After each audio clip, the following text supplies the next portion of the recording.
शिवाजी महाराज की सफलताएं देख देख कर उधर दिल्ली में आलमगीर बादशाह औरंगजेब बेचैन हो गया था। दिल्ली दरबार के एक से एक बहादुर तजुर्बेकार सरदार कारतलब खान, नामदार खान, शाइस्ता खान, इनायत खान, जसवंत सिंह राठौड़ सबको उस पहाड़ी चूहे के आगे हार माननी पड़ी। ये क्या तमाशा चल रहा है? हम ऐसा होने नहीं देंगे। हिंदुओं का स्वराज स्थापन नहीं होने देंगे, ऐसा औरंगजेब का दृढ़ निश्चय था। अब आगे क्या चाल चले, इस सोच में वो था। हाँ, पर इतनी बड़ी समस्या होने पर भी स्वयं दक्खन पर जाने की बात औरंगजेब ने कभी नहीं कही, क्योंकि एक राज की बात बताऊं, वो भी मराठाओं से डरता था, यह निस्संशय। खैर, मुगल दरबार में सरदारों की कोई कमी तो थी नहीं, और अब औरंगजेब ने एक जबरदस्त चाल चली। इस बार जो सेनापति भेजा वो अत्यंत महान, पराक्रमी, प्रचंड अनुभवी, बुद्धिमान, धार्मिक, निर्व्यसनी यानी किसी भी प्रकार का नशा पानी न करने वाला, शुद्ध चारित्र्यवान ऐसा रजपूत सरदार था, मिर्जा राजा जयसिंह। और साथ में नायब के तौर पर भेजा उतने ही ताकतवर, युद्ध नीति में कुशल ऐसे दिलेर खान पठान को। प्रचंड फौज सहित ये दो पराक्रमी मुगल सरदार दक्खन की मुहिम पर निकले। वह दिन था 30 सितंबर 1664। वायु की गति से गुप्तचरों ने खबर लाई, 80,000 की फौज और 5,000 पठान लेकर मुगलों का आक्रमण होने वाला है। स्वराज स्थापना का यह व्रत यानी निरंतर एक के बाद एक समस्याएं ही समस्याएं। अब ना ऐसी वार्ता सुनकर महाराज और उनके साथियों को भय भी नहीं लगता था। निर्भय बन गए थे सब। समस्या को उत्तर तो देना ही है, उल्टा अब कम समय में ज्यादा से ज्यादा स्वराज्य कार्य और साथ ही साथ संकटों का सामना कैसे करें, ऐसा समय नियोजन वे करने लगे थे। अपनी सारी ऊर्जा केवल शत्रुओं से लड़ने में ही गंवाने की भूल शिवाजी महाराज ने कभी नहीं की। इस मोड़ पर शिवाजी महाराज आगे क्या चाल चलेंगे पहचानो, ऐसा पूछा तो 99% लोगों का उत्तर गलत ही आएगा। ऐसी अनोखी चाल चली महाराज ने।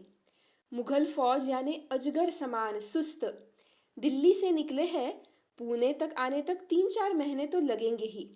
तब तक हम हमारे पूर्व नियोजित कार्य करते रहेंगे। और वह पूर्व नियोजित कार्य था शिवाजी महाराज की प्रथम और एकमेव सागरी मुहिम, जिसमें महाराज स्वयं सहभागी हुए थे। गौर करें, शिवाजी महाराज से 300-400 वर्ष पूर्व से यह सुल्तान भारत पर शासन कर रहे थे, परंतु एक भी राजा ने नौसेना खड़ी की और स्वयं सागरी युद्ध किया, ऐसा सुनाई नहीं देता।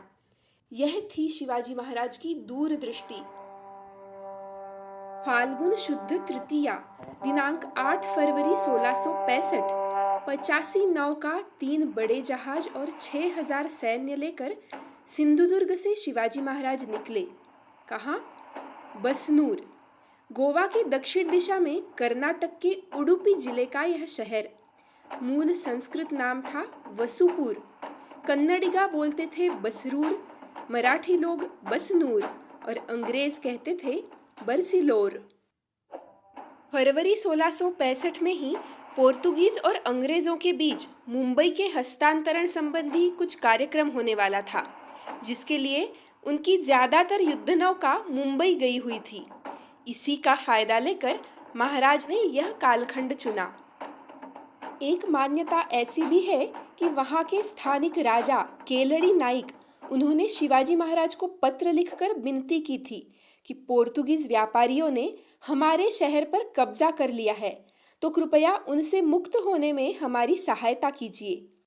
इसीलिए एक अन्य हिंदू राजा को अपने राज्य पर नियंत्रण रखने के लिए सहायता हेतु और विदेशी व्यापारियों से फिरौती वसूल कर उस धन का स्वराज्य के लिए उपयोग करने हेतु शिवाजी महाराज ने बसनूर में प्रवेश किया। वह दिन था 9 फरवरी 1665। यह मुहिम काफी सरल थी।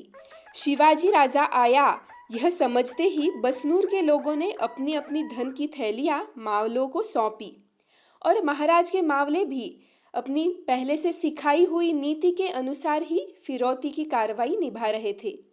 महिलाएं, बच्चे, बड़े बुजुर्ग, इनको किसी ने दहशत नहीं दिखाई। मंदिर, चर्चेस, दरगाह, कोई भी पंथ के साधु, संत, फकीर, इनको भी किसी भी प्रकार की हानि नहीं पहुंची। लुटा हुआ धन भी सारा का सारा खजाने में जमा होता था। एक भी सैनिक, एक भी सिक्का खुद की जेब में नहीं डालता था। इस लूट के पश्चात विदेशी व्यापारियों का एकाधिकार यानी मोनोपोली समाप्त हुई और केलड़ी नायकों के साथ साथ उन्होंने अपना व्यापार शुरू रखा। आज भी बसरूर शहर में शिवाजी महाराज की यह प्रथम और एकमात्र सागरी मुहिम उत्सव रूप में मनाई जाती है। इस सफलता के पश्चात शिवाजी महाराज गए गोकर्ण महाबलेश्वर, वहां से कारवार, भीमगढ़ और वापिस राजगढ़ पर आए मार्च 1665 में। अब मुगलों के भीषण संकट का सामना कैसे किया, देखेंगे अगले भाग में।